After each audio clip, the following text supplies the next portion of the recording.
নমস্কার বন্ধুরা, মধুর রান্নাঘরে সবাইকে স্বাগত। আজকের রেসিপি আমাদের ডিম ভাপা। এইরকম ডিম ভাপা রেসিপি যদি থাকে তাহলে আর কিছুই লাগবে না। গরম গরম ধোয়া ওঠা ভাত আর এই ডিম ভাপা রেসিপি জাস্ট জমে যাবে। আপনারা রেসিপিটা দেখতে থাকুন।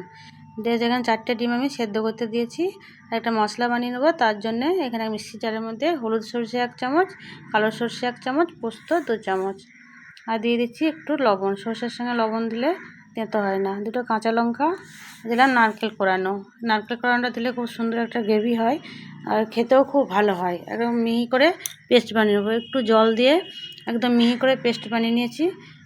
এইটা এখন একটা পাত্রে ঢেলে নেবো। এখানে কৌটো নিয়েছি, এরকম কৌটো তো সবার বাড়িতেই থাকে। এই কৌটোর মধ্যে আমি রান্না করে নেব, ডিম ভাপা বানাবো। তাই আমি কৌটোর মধ্যে মিক্সি থেকে আমি এটা ঢেলে নিচ্ছি মিশ্রণটা। এখানে দিয়ে দিচ্ছি 2 চামচ টক দই, আগে থেকে ফেটিয়ে রেখেছি। দইটা দিয়ে দিলাম। দিচ্ছি স্বাদ মতো একটু চিনি, আপনারা চাইলে না দিতেও পারেন। আর দিচ্ছি কাশ্মীরি লঙ্কা গুঁড়ো 1 চামচ, হলুদ গুঁড়ো সামান্য একটু, দিয়েছি স্বাদ মতো লবণ। আর দেবো একটু কাঁচা সর্ষের তেল। এই সর্ষের তেলটা দিলে খেতে কিন্তু ভীষণই ভালো হয়, আলাদা একটা টেস্ট আসে।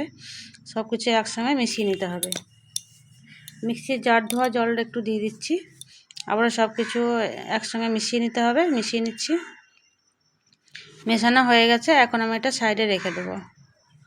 এখানে ডিমগুলোকে আমি পরিষ্কার করে ছাড়িয়ে নিয়েছি। ডিমগুলো একটু কেটে নিতে হবে। সব ডিমগুলো এরমভাবে একটু করে কেটে নেব, যাতে তেল মশলাগুলো সব ভেতরে ঢোকে। সবগুলোই আমি কেটে নেব। এবার এখানে আমি একটা ফ্রাইং প্যান বসিয়ে দিয়েছি গ্যাসের মধ্যে। ডিমগুলো ভেজে নেব হালকা করে। দিলাম সর্ষের তেল একটু, আর দিলাম সামান্য একটু হলুদের গুঁড়ো আর একটু কাশ্মীরি লাল লঙ্কার গুঁড়ো। ভালোভাবে গরম হয়ে গেলে ডিমগুলো দিয়ে দেবো। ডিমগুলো উল্টে পাল্টে একটু সামান্য ভেজে নেব। বেশি লালচে করে ভাজা যাবে না, হালকা একটু ভাজতে হবে, যেন কোনো রকম ভাজার কোনো দাগ না আসে। একটু হালকা করে ভেজে নিতে হবে। ডিমগুলো ভালো করে ভেজে নেওয়া হয়ে গেছে, একটা পাত্রে এখন তুলে নেব। সবগুলোই তুলে নেব। মিশ্রণটা আবার নিয়েছি, মিশ্রণের মধ্যে ডিম ভাজাগুলো দিয়ে দিতে হবে। সব ডিমগুলো দিয়ে দিচ্ছি। ভালোভাবে একসঙ্গে মিশিয়ে নিতে হবে। গ্রেভিটা সব দিকে লাগিয়ে নিতে হবে ডিমের মধ্যে। এবার দিয়ে দিচ্ছি যে ডিম ভাজা তেলটা সামান্য একটু দিয়ে দিচ্ছি। দিলাম 2টো কাঁচা লঙ্কা। খুব ভালো করে আবারও মিশিয়ে নিতে হবে।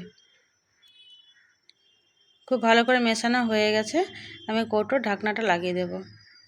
আমি এটা ভাপিয়ে নেব। তার জন্য কড়াইয়ে জল দিয়েছি, জলটা ভালো মতো গরম হয়ে গেছে। এবার এটা বসিয়ে দিচ্ছি। কৌটোটা যেন ডুবে না যায়, ঢাকনা পর্যন্ত না ডুবে, যেন যাতে জলটা ভেতরে না ঢোকে সেই দিকে খেয়াল রাখতে হবে। একটা আমি ঢাকনা দিয়ে দিচ্ছি। গ্যাসের ফ্লেমটাকে লো করে 15 মিনিট আমি রান্না করে নেব। 15 মিনিট হয়ে গেছে, আমি ঢাকাটা খুলে দেখব। এখনও পর্যন্ত কিন্তু এটা ফুটছে। এবার আমি গ্যাসের ফ্লেমটাকে বন্ধ করে দেব। গ্যাসের ফ্লেমটা বন্ধ করার পরেও কিন্তু এখানে আমি কিছুক্ষণ ঠান্ডা হওয়ার জন্য অপেক্ষা করব। ঠান্ডা হয়ে গেছে, ঢাকনাটা খুলে নেব। দেখুন কত সুন্দর, ঢাকনা খোলার সঙ্গে সঙ্গে সুন্দর একটা গন্ধ উঠেছে। দিয়েছি আরও 2টো কাঁচা লঙ্কা, আর যে বাকি আর একটু ডিম ভাজার তেল ছিল সেটা উপর থেকে দিয়ে দিলাম, দেখতে সুন্দর লাগার জন্য। এটা ভালো করে মিশিয়ে নিতে হবে। আপনাদের যদি রেসিপিটা ভালো লাগে তাহলে অবশ্যই বাড়িতে একবার ট্রাই করুন। দেখুন কত সুন্দর হয়েছে, গরম ভাতের সঙ্গে কিন্তু অপূর্ব খেতে, এটা অসাধারণ লাগে। অবশ্যই আপনারা একবার ট্রাই করুন। আপনারা সবাই সুস্থ থাকুন, ভালো থাকুন। নমস্কার।